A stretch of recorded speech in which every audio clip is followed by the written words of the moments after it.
Marahil po sa inyo nagtataka o nagtatanong kung bakit ko po nagawa kung ano yung hindi inaasahang pangyayari kagabi. Pero bago ko po ituloy yung aking salaysay, gusto ko pong humingi ng paumanhin sa lahat po ng Batanggenyo. Alam ko pong marami sa inyo nagalit sa akin. Taos puso po ako humingi ng paumanhin sa inyo. Higit sa lahat kay Boss Toyo, sa pamunuan ng Barako Fest, lahat po. Alam ko lahat po kayo naghihirap sa palaro na yan. Okay mga kapenyo, pag-usapan naman natin ngayon ito ngang public apology nito ni Boss Bullet at humihingi nga siya ng pasensya sa lahat ng naging pagkakamali nga niya dito sa event ng Barako Fest. At lalong-lalo na syempre dito kay Vilma Santos, kila Luis Manzano, Ralph Recto at marami pang iba na influencer at mga artista ang nandoon at humihingi nga ng patawad etong si Boss Bullet. At mga kapenyo, pakinggan natin yung mensahe nga ni Boss Bullet sa lahat nga ng mga nagagalit sa kanya, lalong-lalo na sa nagpa-event. Magandang araw po sa inyong lahat. Sa mga hindi po nakakakilala, ako po si Bullet Manliklik, mas kilala sa tawag na Boss Bullet. Isa po ako sa naging kalahok sa kakatapos lang na Barako Fest na ginanap sa Lipa, Batangas. Pasensya na po kayo, medyo malat pa po yung boses ko. Marahil po sa inyo nagtataka o nagtatanong kung bakit ko po nagawa kung ano yung hindi inaasahang pangyayari kagabi. Pero bago ko po ituloy yung aking salaysay, gusto ko pong humingi ng paumanhin sa lahat po ng Batanggenyo. Alam ko pong marami sa inyo nagalit sa akin. Taos puso po ako humingi ng paumanhin sa inyo. Higit sa lahat kay Boss Toyo, sa pamunuan ng Barako Fest, lahat po. Alam ko lahat po kayo naghihirap sa palaro na yan.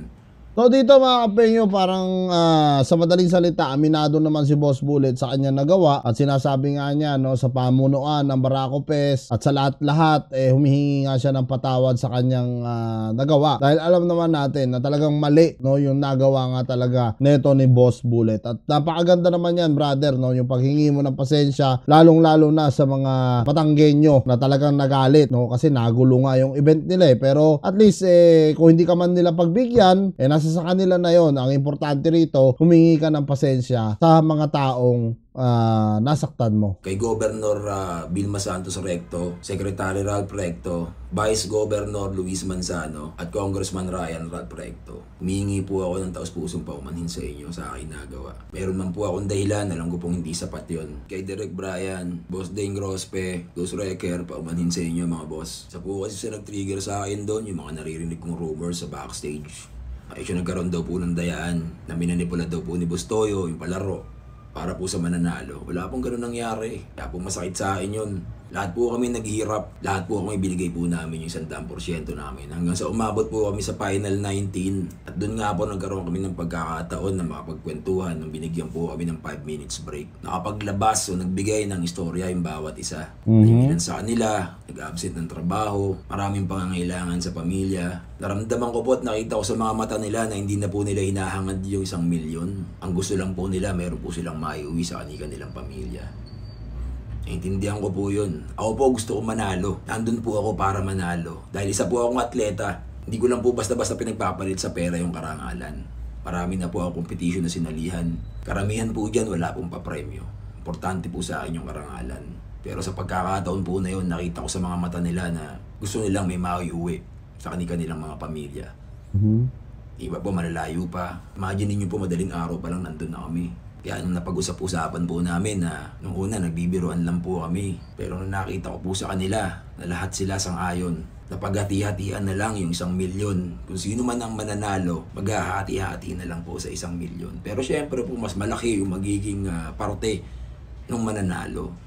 So yan mga kapenyo, no, talagang dito aminado si Boss Bullet about nga dito sa kanilang hatian at nag-ausap-usap na nga sila. Kumbaga galing mismo kay Boss Bullet talagang ito rinig na natin mga kapenyo at dapat talaga no, hinati na lang yon at tama rin si Bullet na mas malaki na lang dapat doon sa nanalo. Lagay natin 200 doon sa nanalo at 800 hahatiin ng 18 tao. Parang ganon. Para at least lahat may mauwi. Kasi nga naman puyat, pagod, 'di ba? Lahat sakripisyo. Tapos bago ka makapasok doon sa finals, 'di ba? Sobrang hirap ng pinagdaanan nila lahat. Tapos yun nga sa isang iglap sa pagkapanalo nung nanalo bilang itatakbo. So, parang ang hirap para sa kanila. Kaya talaga sigurong naglabas na sama ng loob si Boss Bullet sa event, pero which is mali talaga. Lahat po sila sang-ayon doon kasi nga po kailangan nila ng pera. Kaya hindi na rin po ako nagangat. Gusto ko po talagang manalo. Sa huling pagkakataon, gusto ko pong manalo. Binigay ko lahat yung todo. Maluwag ko pong i-share sa kanila yon. Ako po yon sa akin. Hindi ko lang po alam. Kung yung iba yung mananalo. Marami po kasing binabago ang pera eh. Minsan po lumalabas po ang tunay na kulay ng isang tao pagdating po sa pera. Hindi po ako nanguhusga. Kung naman po ang naging desisyon or nasa isip ng nanalo, sa kanya po yun. Hindi po ako naghahabol sa pera. Wala po akong hinahabol. Ang gusto ko lang pong iparating, sana to pa rin niya yung pangako niya dun sa mga tao. Yun, no? Tama naman talaga yun, mga kapenyo. Dapat naman talaga na tuparin, no, ni brother yung pangako niya, no? Kasi isipin nyo, hati sila doon. 19 silang katao. Palagay na nga natin, tama si Bullet, na mas lamang na lang doon sa taong isa, doon sa nanalo, at doon sa 18, hatiin na lang yung 800k, ganyan, o 700k. Ang importante, may maiuwi, diba? Kaysa bokya, kaysa wala. Ayan, gaya nga ng sabi ni brother Bullet, hindi na siya nangangailangan. Kumbaga, hindi na siya ahate doon sa 50k, no? Kumbaga, yun na lang mga taong naghirap din doon, yung iba, no, na talagang hinahangad din nila na magkaroon at meron din silang maiuwi sa pamilya nila. Umasa na nagbigay, nag-giveaway po para magkaroon ng parte. Wala po akong tatanggapin na kahit na magkano. Wala po akong balak kunin. Yung para sa kanila lang po. Hindi po sila naghahangad ng malaki. Ang gusto lang nila, mabigay kung ano yung pinag-usapan na ipangako sa kanila. Masaya na po sila dun. Kaya po sobrang bigat po sa loob ko. Makita sila, pinuntahan nila ako sa backstage, nagtakbuhan sila sa akin.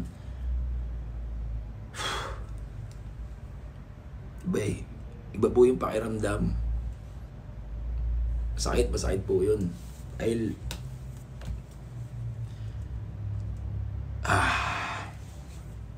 lahat po sila umaasa, ramdam ko yung pangangailangan nila. Minado po ako, nakainom po ako ng oras na yun.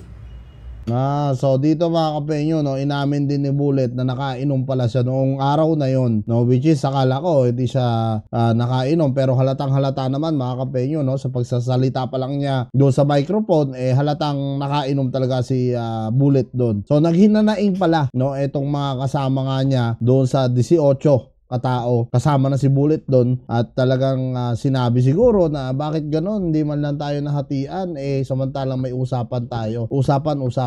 So parang ganon, sa galit siguro ni Bullet, kaya siya umakyat. Kaya yung emosyon mas tumaas. Maling-mali po yung ginawa ko. Ayun, sabi ko na Pero para sa akin po, ginawa ko yun para sa kanila.